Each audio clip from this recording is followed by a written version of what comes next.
Hello, my name is Isaac and welcome back to my channel, and let's talk about some story. And today we're going to be talking about chapter 1060 of One Piece, titled Luffy's Dream. But before we jump into that, a quick summary of chapter 1059. For those of you who don't remember, we finally got an update on what happened on Amazon Lily with Boa Hancock and Captain Kobe. Turns out the Navy has a new kind of pacifista. It seems like they're a Lunarian, a warlord hybrid, which they brought to Amazon Lily to take in Boa Hancock, but to everyone's surprise, Blackbeard showed up. Few things, we find out that Blackbeard can actually use armament hockey. I believe this is the first time in this series that we see him use it, and turns out he was on the island to take Boa Hancock's ability. With Blackbeard's crew and the Navy turned into stone, Captain Kobe has no choice but to deactivate the pacifista, where unfortunately Blackbeard does take the advantage and defeats Boa Hancock. But before Blackbeard kills Boa, the Dark King Rayleigh Silver shows up and is able to de-escalate the situation. In the aftermath of the battle, we found out that Rayleigh doesn't actually think he could beat Blackbeard in a one-to-one combat. And the reason why he was able to de-escalate the situation was mostly because of his reputation. And furthermore, the chapter ends with Captain Kobe missing, probably abducted by Blackbeard. And that's it for the chapter 1059 summary. If you guys are enjoying the video so far, let me know by hitting that like button, and it would be a tremendous favor if you could hit subscribe. And without further ado, let's begin. The chapter begins with a really nice color spread of the entire Straw Hat crew. Definitely an homage to the original picture I showed you guys in my last spoiler video. And now we have a replica, but this time of the full crew and also in color. Chapter of the title, Luffy's Dream. The chapter begins flat out with Luffy not believing that Sabo would kill Cobra, and I mean, come on.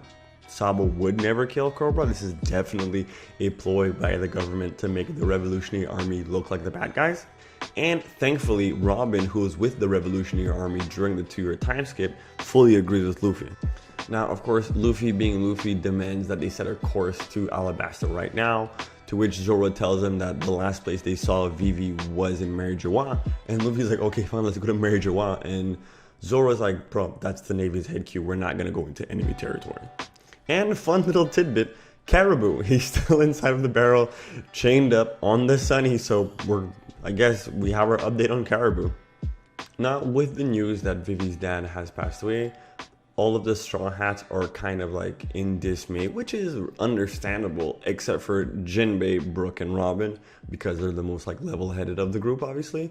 And Brook and Jinbei did not have that same relationship to Cobra as the rest of the Straw Hats. Brook does have an interesting line when he says he's never known anyone to be discontent with the way Alabasta has been ruled, which is quite important because Brook is the oldest person on the crew, so for him to have never heard anything negative about Alabasta is pretty significant in itself. Finally, Zoro, being very level-headed, reminds Luffy of what he once said to Ace, saying that Ace had his own adventure and Luffy trusted him up until the point where he actually needed help. So if you can trust Ace, why can't you trust Vivi? You shouldn't be underestimating her.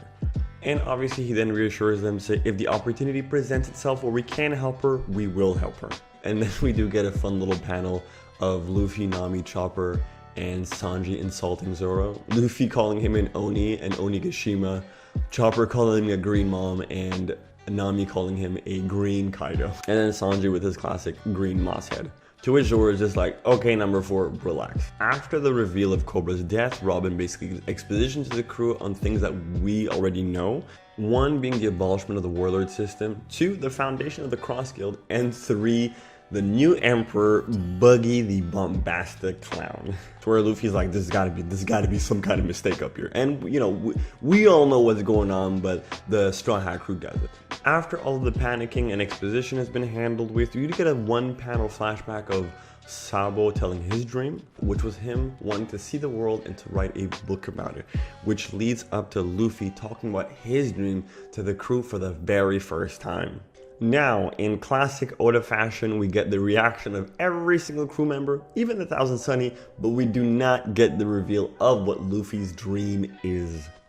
In my opinion, I think Luffy's dream might have something to do with maybe having like a huge feast with everyone in the world, you know, like a whole like one big party to unite everyone. But then again, who knows with Oda, we'll never know. Maybe Luffy wants to go to the moon. We're gonna find out when Oda wants us to find out. As of right now, the only people who are aware of Luffy's dream would be Shanks, Sabo, formerly Ace, and now his crew. After the reveal of his dream, most of the crew is shocked, but it doesn't seem like it was a bad reaction. Most people are kind of laughing or giggling. Sanji recommends that he goes gets his head checked. And to move the plot forward, Frankie comes in saying, if you want that dream to happen, you're gonna have to become Pirate King, so we better go find that last lode poneglyph. To which Robin reveals that the last lode poneglyph has not been seen in years, and they have no idea where to even start looking. From that, we cut away to the Marine headquarters, and we find out that they've traced Sabo's call. Turns out Sabo is not even using a white transponder snail to jam the signal, meaning that he is incredibly desperate to get the information out there. Now, they've traced the location to the Lulusia Kingdom, which is a kingdom that had rebelled a few days ago against the world government. And as soon as the Gorosei find out about that, they're just like, man, sucks to be there right now, because they're aware of what's going to be happening next. Luckily, we're picking up right off where we left off between the conversation of Dragon and Sabo. Sabo telling Dragon that he was not the one to kill Cobra, and he begins to explain what he saw in Marijawa. But before we get to find out what Sabo says, we cut away to the Lulusia Kingdom, and the clouds were becoming dark, as if there was something overhead. We get some brief dialogue between the king of Lulusia and the princess, talking to the people that rebelled against them, saying that, oh, if you don't release us, the world government is gonna come and you guys are gonna be executed for treason. And that's when Sabo begins to explain that what he saw at Marijawa, he saw someone sit on the empty throne, that they had believed that there was no king of the world, but he saw someone, and right before he gets to say who he saw, we see Imu-sama crossing out Lulusia off of a map. We get a little bit of dialogue from what I assume to be the Navy headquarters, and they say, as for the Lulusia Kingdom, it never existed. And then we see beams of light shooting down from the sky, completely vaporizing the Lulusia Kingdom. Just like that, boom, the Lulusia Kingdom does not exist anymore. Now, is Sabo dead? I don't think so. I don't think Oda would kill Sabo off panel, right? I mean, Ace got a very big death, and I think if Sabo dies, he will get something equally as big, but I don't really think that Sabo's dead. As for what they used to destroy the Lulusia Kingdom, I think it's probably Uranus, right? Because it would fit thematically. You have Poseidon, which is underwater, the ability to control the Sea Kings. You have Pluton, which is the giant warship, which could be considered the land variant. And then you'd have Uranus, which would be from the sky. My theory is that it's the return of Enel. Enel is Emu. And as for the destruction of the Lulusia Kingdom, which obviously is going to create mega ripples in the ocean, it is attributed to sea quakes. So there you have it. The government just cover it up one after another. After the destruction of the kingdom, we jump a couple of days into the future, back with the Straw Hats, where we get to see the Straw Hats' new gear for the new island, because it seems like this new island has like a very, very strong winter, and it's always fun to get a little outfit change post and pre-arc, you know? As the Straw Hats are sailing off to this next island, there's kind of a warm eddy, but it's like a current of water, and it's shooting out of the sea. It's like a huge bubble of water, and Luffy manages to notice that someone is actually trapped inside of the water. And Zoro putting in that work post arc using a one sword style bird dance to slash the bubble in half, freeing the person inside. Now, for those of you who watched my spoiler video yesterday, you guys already know who's inside. The person inside is none other than Jewelry Bonnie. We also get her bounty reveal of 320 million. And this is them probably saving her life, because, you know, she's a devil fruit user and she's in the ocean, so she was definitely going to drown.